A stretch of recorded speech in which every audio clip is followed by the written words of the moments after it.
क्या आप जानते हैं, भारत के लोकतंत्र में पहली बार ऐसा हुआ कि प्रधानमंत्री संसद में सुनने के लिए नहीं बल्कि सिर्फ बोलने के लिए आए। जी हाँ, इस बार के मानसून सत्र ने इतिहास में एक नया सवाल खड़ा कर दिया। ये कैसा लोकतंत्र है? क्या प्रधानमंत्री नरेंद्र मोदी विपक्ष के सवालों से डरते हैं, या फिर यह एक नए दौर की शुरुआत है जहां लोकतंत्र एक तरफा हो चुका है? लोकतंत्र का पहला सवाल, सुनने वाला कौन? संसद का मानसून सत्र 2025, विपक्ष मुद्दों के साथ तैयार। बेरोजगारी, महंगाई, ऑपरेशन सिंदूर की खामियां और देश की सुरक्षा। विपक्ष के पास सवाल थे, जवाब की उम्मीद थी, लेकिन जो हुआ उसने सबको चौंका दिया। अमित शाह, हां गृह मंत्री, पूरे सत्र में मौजूद रहे, सवालों का सामना किया, विपक्ष से भिड़े। लेकिन प्रधानमंत्री नरेंद्र मोदी, वो नहीं आए। केवल एक दिन, वो भी सिर्फ अपने भाषण से 2 मिनट पहले मोदी संसद में पहुंचे। विपक्ष नारे लगा रहा था, सवाल पूछने को खड़ा था, लेकिन प्रधानमंत्री सीधे अपने पोडियम पर पहुंचे, भाषण दिया, और जैसे ही भाषण खत्म हुआ, सत्र स्थगित कर दिया गया। क्या लोकतंत्र अब केवल एक व्यक्ति का शो है? प्रधानमंत्री का भाषण खत्म होते ही उन्होंने हाथ जोड़कर अभिवादन किया और सीधे बाहर निकल गए। विपक्ष के सवाल वहीं रह गए, जैसे कोई दीवार से टकराकर लौट गए हो। लोकतंत्र में बहस होनी चाहिए, लेकिन यहां बहस नहीं, एक तरफा भाषण था। प्रधानमंत्री सिर्फ अपने शब्द कहने आए, विपक्ष की आवाज सुनने नहीं। सवाल उठने लगे, प्रधानमंत्री विपक्ष के सवालों से क्यों भाग रहे हैं? क्या यह डर है या अहंकार? क्या यह लोकतंत्र है या एक नया तानाशाही मॉडल? विपक्ष की बेचैनी, सवालों का सैलाब। विपक्ष के नेता एक एक करके खड़े हुए। राहुल गांधी, प्रधानमंत्री जी, ऑपरेशन सिंदूर में जो खामियां हुई, उनका जवाब क्यों नहीं दिया जा रहा? प्रियंका गांधी, क्यों विपक्ष की आवाज दबाई जा रही है? क्या प्रधानमंत्री सिर्फ अपनी बात रखना चाहते हैं? अखिलेश यादव, लोकतंत्र में सुनना भी जरूरी है, लेकिन यह सरकार विपक्ष को ब्ला ब्ला मानती है। स्पीकर बार बार बोले, ऑर्डर ऑर्डर, लेकिन प्रधानमंत्री ने कोई जवाब नहीं दिया। सत्र स्थगित। लोकतंत्र का ब्रेक या ब्रेकडाउन। प्रधानमंत्री के भाषण के तुरंत बाद सत्र स्थगित कर दिया गया। विपक्ष चिल्लाता रहा, यह लोकतंत्र का अपमान है, लेकिन प्रधानमंत्री बाहर जा चुके थे। अगले दिन अमित शाह का बचाव। अगले दिन सदन में अमित शाह मौजूद थे। उन्होंने विपक्ष के सवालों का सामना किया, लेकिन साथ ही कहा, प्रधानमंत्री ने कल जवाब दिया, यह सरकार का अधिकार है कि कौन जवाब देगा। विपक्ष ने इसे स्वीकार नहीं किया। मल्लिकार्जुन खड़गे बोले, अगर प्रधानमंत्री मौजूद रहते हुए सवाल नहीं सुनते, यह संसद का अपमान है। विपक्ष ने वॉकआउट किया। मीडिया का तूफान। सवाल हर चैनल पर, टीवी चैनल्स में हंगामा। हेडलाइन चमकती रही, PM Modi skip debate, opposition furious. क्या यह लोकतंत्र है या तानाशाही? टीवी एंकर चिल्लाते, क्या प्रधानमंत्री विपक्ष से डरते हैं? क्या संसद अब केवल भाषणों का मंच बन गई है? विपक्ष का प्रेस कॉन्फ्रेंस। लोकतंत्र की लड़ाई। राहुल गांधी बोले, संसद में मेरी आवाज दबाई गई, सवाल पूछने का अधिकार छीना गया। प्रियंका गांधी ने कहा, सरकार विपक्ष की आवाज से डर रही है। अखिलेश यादव बोले, लोकतंत्र में सुनना भी उतना ही जरूरी है जितना बोलना। लोकतंत्र का सवाल, डर या अहंकार? क्या यह डर है या अहंकार? प्रधानमंत्री मोदी ने विपक्ष के सवालों का सामना क्यों नहीं किया? अगर लोकतंत्र में बहस नहीं होगी तो क्या लोकतंत्र बचेगा?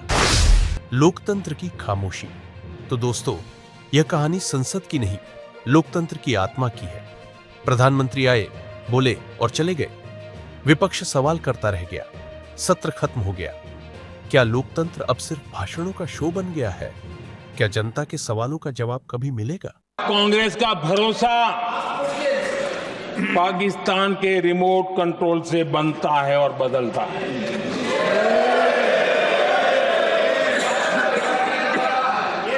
आदरणीय अध्यक्ष जी, एक बिल्कुल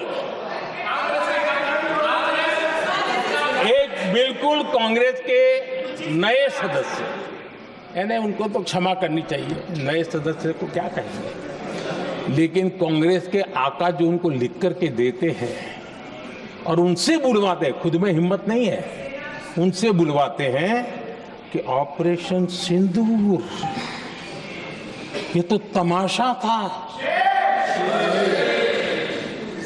ये आतंकवादियों ने जिन 26 लोगों को मौत के घाट उतारा था ना, उस भयंकर क्रूर घटना पर ये तेजाब छिड़कने वाला पाप है।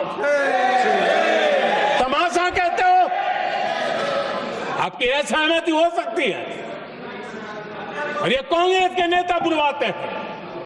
डिफेंस सेक्टर में मेक इन इंडिया ये नारा नहीं था।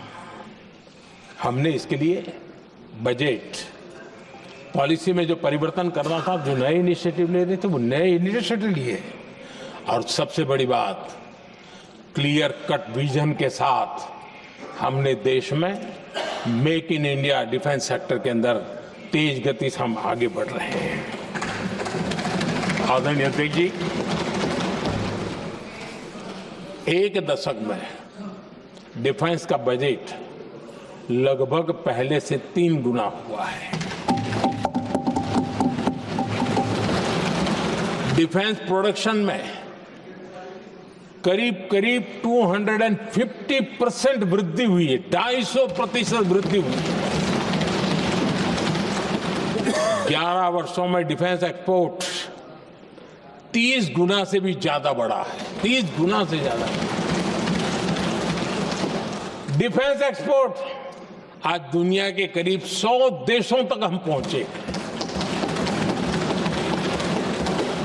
और आदरणीय अध्यक्ष जी, कुछ चीजें ऐसी होती हैं जो इतिहास में बहुत बड़ा प्रभाव छोड़ती हैं।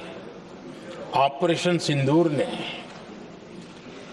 डिफेंस का जो मार्केट है उसमें भारत का झंडा गाड़ दिया है। कल हमारे सुरक्षा बलों ने ऑपरेशन महादेव करके अपने अंजाम तक पहुंचाया।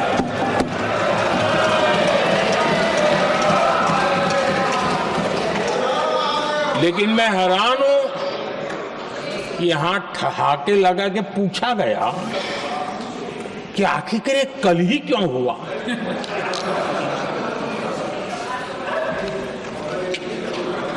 अब ये क्या हो गया है जी, मुझे समझ नहीं आ रहा है। क्या ये ऑपरेशन के लिए कोई सावन महीने का सोमवार ढूंढा गया था क्या? क्या हो गया है लोगों को? हताशा, निराशा इस हद तक। पहले दिन प्रेस कॉन्फ्रेंस में कहा है कि हमारा एक्शन नॉन एक्सीलरेटरी है। ये हमने कह करके किया है और इसके लिए साथियों हमने हमला रोका। दुनिया के किसी भी नेता ने भारत के ऑपरेशन रोकने के लिए नहीं कहा। ये सिंदूर स्पिरिट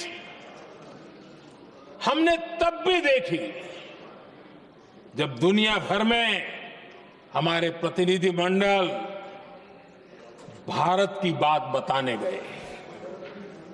मैं उन सभी साथियों को बहुत बहुत बधाई देता हूं।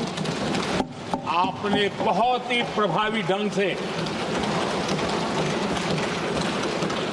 भारत की बात डंके की चोट पर दुनिया के सामने रखी। लेकिन मुझे दुख इस बात का है, हैरानी भी है, जो खुद को कांग्रेस के बड़े नेता समझते हैं, उनके पेट में दर्द हो रहा है कि भारत का पक्ष दुनिया के सामने क्यों रखा गया। शायद कुछ नेताओं को सदन में बोलने पर भी पाबंदी लगा दी। और आप हमसे जुड़े रहने के लिए सब्सक्राइब करें YouTube पर, फॉलो करें Twitter पर और लाइक करें Facebook पर। और ज्यादा जानकारी के लिए आपको टाइप करना होगा सिर्फ न्यूज नशा।